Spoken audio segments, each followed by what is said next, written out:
JM. Can you guys hear me? Yeah, salutes. Yeah. Appreciate you. Yeah. So thanks. So I used to push some weight back like 10 years ago. I had a dream with Jesus, and he was like, get out there and for you. I did. My cousins all got nabbed. They still in there. I ended up going to college. I studied economics. Got a good job. I do research for oil now. What do you think is the fascination with that now? Because I hated doing that. Like I did it because it was an option, and I had nothing else at the time. But I hated it. Like it was boring. It was the same thing, and it was like a ticking time bomb. Why are so many people obsessed with that? Like I talk to the younger people now, and I'm like, it's not what the movie or what it looks like. It's way different. Whatever the fascination behind it, when you're in it, there's no fascination. You get money, sure, but it's really a repetitive thing, and it's not as good as the movie makes it look. But they don't seem to listen. What is the obsession with it? What do you think draws so many people into it who some are not even never were around it too, but just want to be in it? Why? I just don't get it because I really hated it. And what do you guys think?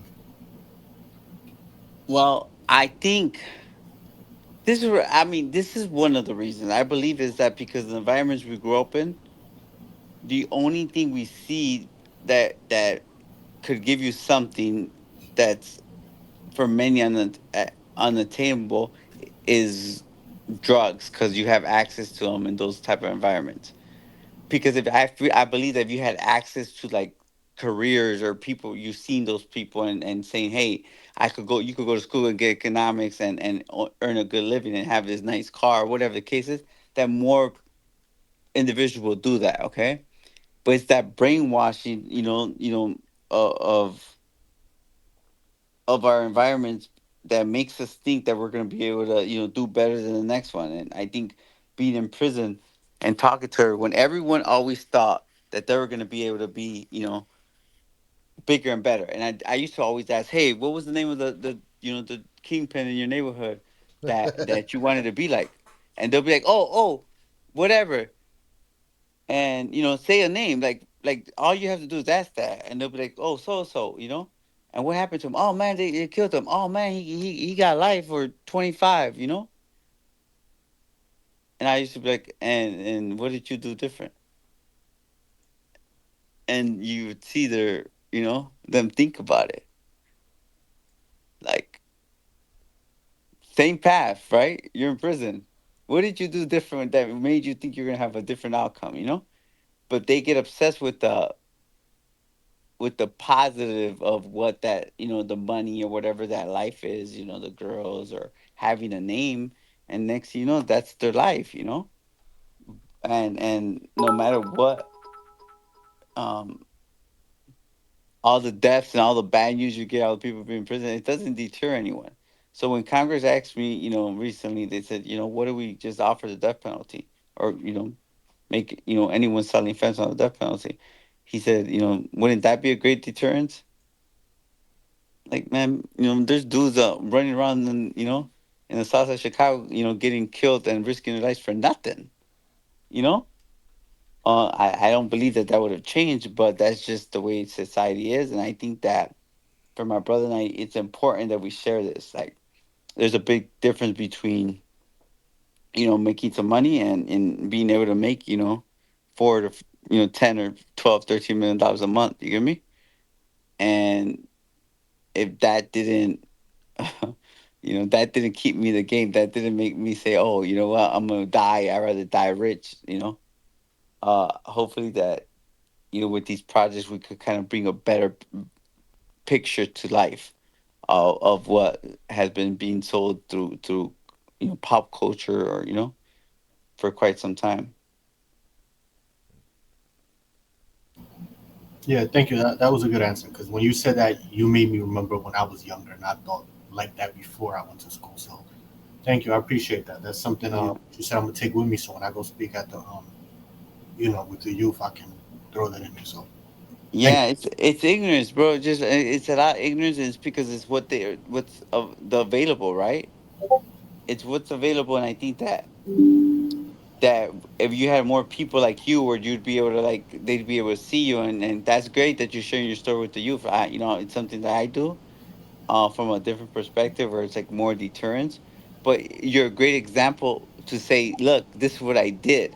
Okay, like this is who I am right now. And you show up with a degree, and that's that's a great example, because I'm basically coming back and tell you all me, I tell the youth my failures in hopes that they could learn from 'em. So big, my respects to you, and thank you for what you're doing, man. I mean, you spend that time talking to the youth. You don't even know, I'm sure that you could even, you're making change just by showing up. Mm. Yeah, yeah, man. Thank God, just through prayer and fasting, I know God will move, man. Thank you guys so much. I appreciate it. Man, Yeah, man. salutes to you, Thank you. JM. I appreciate you, bro. Yeah. Have a blessed one, guys. Have a Yeah, good you night. too. All right, we're gonna go to St. Anthony next. Salute, salutes. Hey, Shy, Jay. Hey, how you Hey, doing, Uh, Jay. Jen? I appreciate it, Shy. I've been going through all your episodes for the past like 2 years. I listened to Surviving El Chapo twice. Did deep dives on all this. You guys are fucking great. This is Salutes. I amazing. appreciate you. Um, so I'm from Chicago, so that's what's up. Chicago Salutes. love. Chicago shit. Um, Two-part question. Have you guys? This is for both of you too.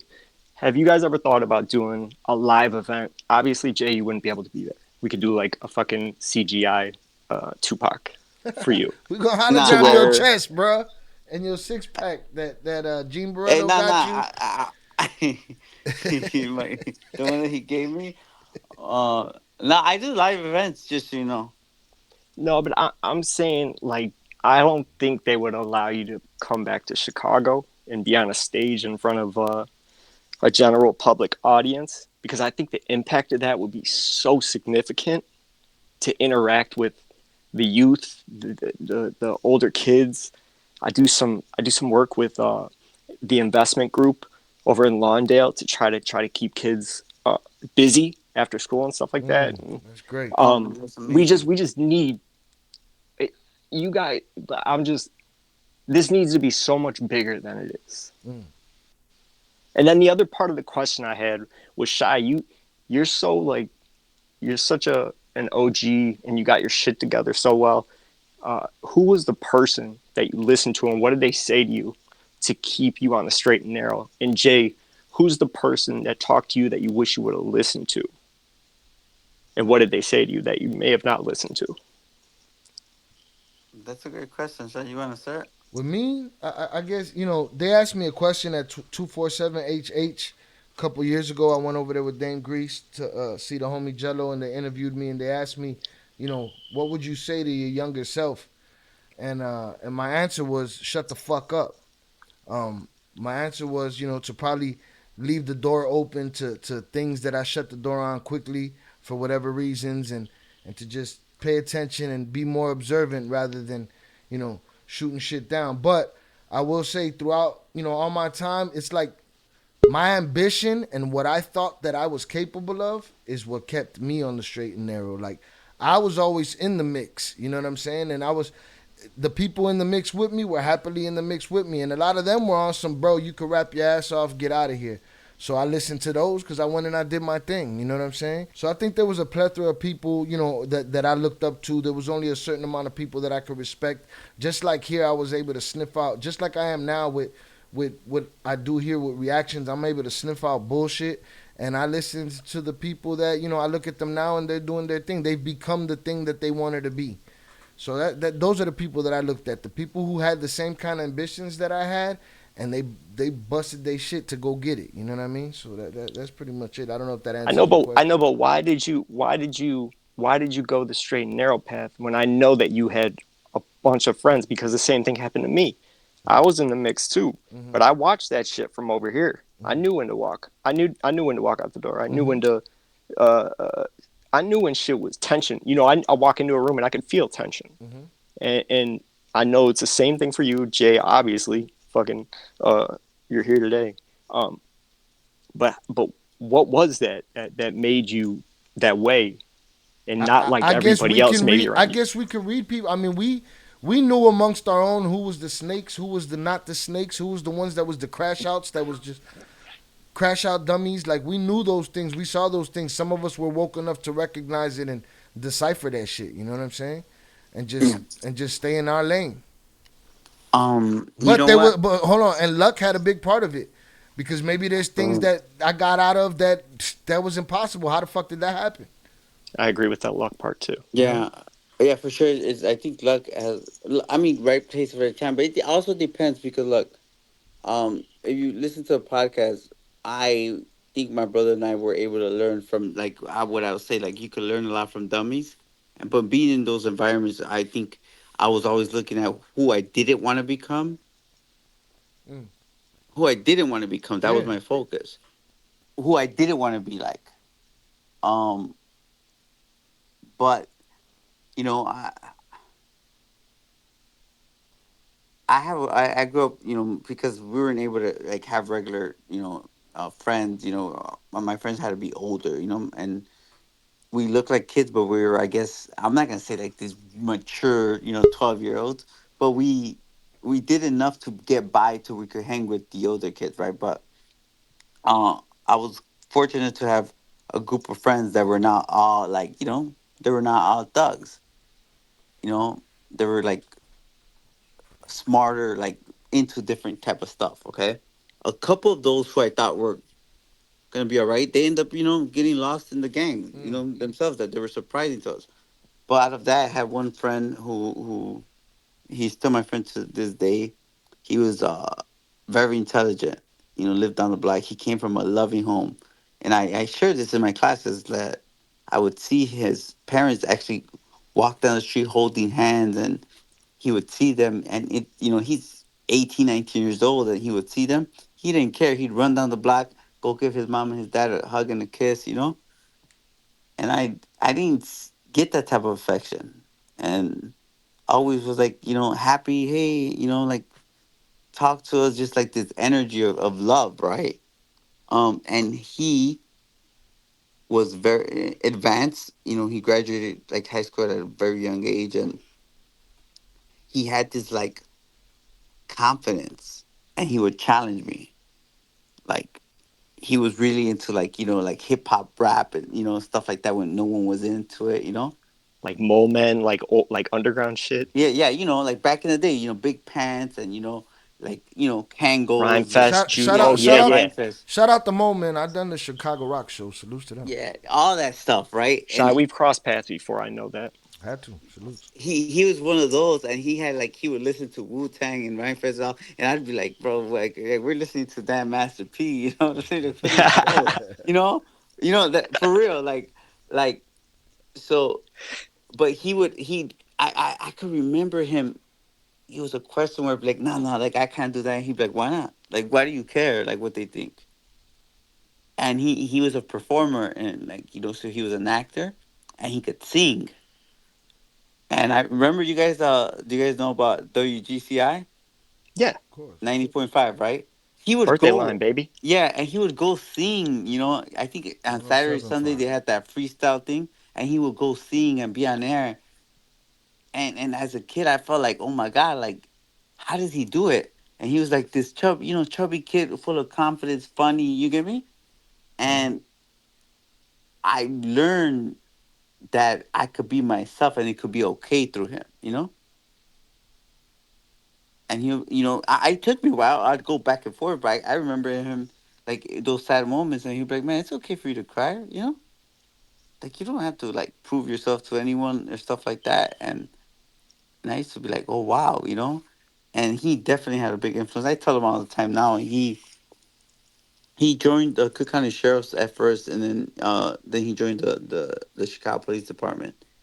Um, he's a man of God, and he still has the same personality, even after all these years. He's about to be 50 years old, and it's like it's insane that I always give him that credit. But um, I just want to point out, man, like what I share, because I feel like coming from Little Village, I feel like I I was kind of helped give Little Village this bad name. And what I share with law enforcement in these conferences and stuff, and some of the youth programs as well, is that I don't care what neighborhood. I mean, I'll take it back. In mostly these type of environments, you're gonna have more law-abiding people than people who are not. So I said it takes a little village. Right now, I think there's 200,000, residents in the little village area.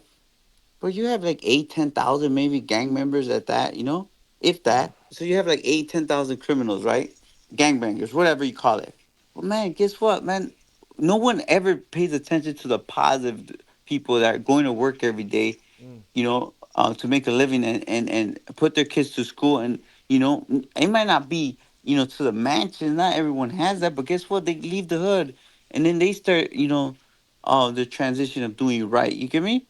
Or the people that start off wrong and end up eventually just change their life and then they get a job and so on. We're always looking at the negative point of it, and Right, for because if you some look at numbers, crime statistically right now, violent crimes, everything is down. it, But you wouldn't be able to say that if you turn the news on or walk around. Everyone's complaining about stuff. no, exactly, because we're more focused on negativity. It's going to be with social media right now. I mean, we talk about it all the time. Someone's going to come in here and talk about all the stuff that I said that I didn't say to their liking. They're not going to say nothing positive. They're not going to talk about that. The And I dude think that came to my channel yesterday and said the audio is shit. Well, when the audio's dope, he's never gonna come be like, yo, the audio dope as you know today. why, and you know what? It's just I don't want to say it's human nature because I'm not like that. I'm a positive, like look, I'm gonna look at it on the positive side. So when I point those things out, and just say we were to just do some statistics in Little Village, I'm saying Little Village, Londa, whatever, Londa, whatever the case is, it's gonna be extremely high in the turnaround of people doing the right things, right, and getting out than the people doing the wrong things. Right, But it's a good example of what happens with society, what happens with the culture, with the youth. They get attracted to this negativity. You know why? That negativity brings pressure with the way you're supposed to be like. And if you don't do this, if you don't get high, you don't do this, you don't become, a gang member and you don't do this, then you're not that person. Because as you see, hate, negativity, ugliness, misery loves company, right? yeah, And for the most part, ignorance, right? They don't know no better. So I'm in the belief is that if we could explain it to them, we could show them, then there's no excuse. You have a better chance because now they see it. And in being in that culture sometimes in those environments, it's addicting. yeah. That It's a, adrenaline a rush is it's hard. Once you get away with something, or you feel that, and you're like, "Ooh, that was a roller coaster." I like that. Yeah, yeah. It's addicting. it's addicting. And not only that, it just say you could be 14 years old, and if those little girls that think they're cool like those badass kids, guess what? There's gonna be more people trying to be badass kids because of like puppy love. Yep. And we do it right now. Like some of us do it. Um, maybe I don't even do that, but we try to change to perception. And I'm gonna tell you what I share. Like what you see right here is what I was before. And I tell law enforcement, I know you guys are expecting to say, well, I'm a different person, but I want to explain something to you. The only thing that you see, in front of you that, from my past life, the difference is that I'm mature, I'm blessed, right? And I don't sell drugs. That's it. Like, I'm still the same person, like I learned from my mistakes, and I think that if I could share some of the stuff, like, when you told me youth program, like I'm not nervous, like we put a good damn some a good conference, something good for the youth together. I should be able to go anywhere. You get me? That's why Yeah. they have, that's why you get permits and that's why Yeah. there's security and stuff like that. But I have gone back to Chicago. Like I went for my first class. I went for my wife's sentencing. Hmm. I plan, I got some special like little ideas. But if you have any, you know, I have special ideas for these projects that we're working on. But if you have any like suggestions or anything we could probably do, whatever, I could do it through Zoom. I know that we might not get the same type of, um feeling because it's not, I'm not physically there, but it's the reason why I'm sharing this, type of, uh, my why I'm sharing my story, right? Because I think it's important. Um, and the only way we could kind of get the message out there if we share the story, right? And I'm Right. hopeful through my projects that they'll be told in a way where, at the end of every show or at the end of the whole show, people are gonna be like, "Damn, let me go to school." You get me? Let me let me go do the right thing, and not, fall into these traps. Just any type of hope. Do you think that after kids watched The Wolf of Wall Street, they didn't want to go be a stock trader and do blow? I'm fucking staying. You know what? I'm gonna tell you something. It depends, I guess, how you look at it, but it's something to think about because I'm like, man, I'm so glad I never did drugs, them idiots, you know. But here's the thing, it's like hopefully they're inspiring. I'm like, I don't know what's worse, doing drugs or stealing money. I rather them, do the drugs and not steal the money. You get me? Yeah. You know what I mean? Like okay, because you'll learn. Uh, but it's one of those particular situations where it's like, we're not gonna be able to defeat every evil and solve every issue. But I think that if they could make it to study economics or get any legitimate job, it's a start. What they do with that'd be something else. That'd be different. I don't know what you would call it, but you could call it premonition. You could call it seeing down the road. But I remember being around dudes who believed that they were the man and believed that they were gonna be the man, and people looked at that perception and they took that shit as a reality. And I looked at them like you said, like a time bomb waiting to go off. And a lot of those guys are out of shape, drug addicts, dead, locked up, miserable, all kind of different ways. That confidence is no longer there. I haven't reached my peak yet. I haven't.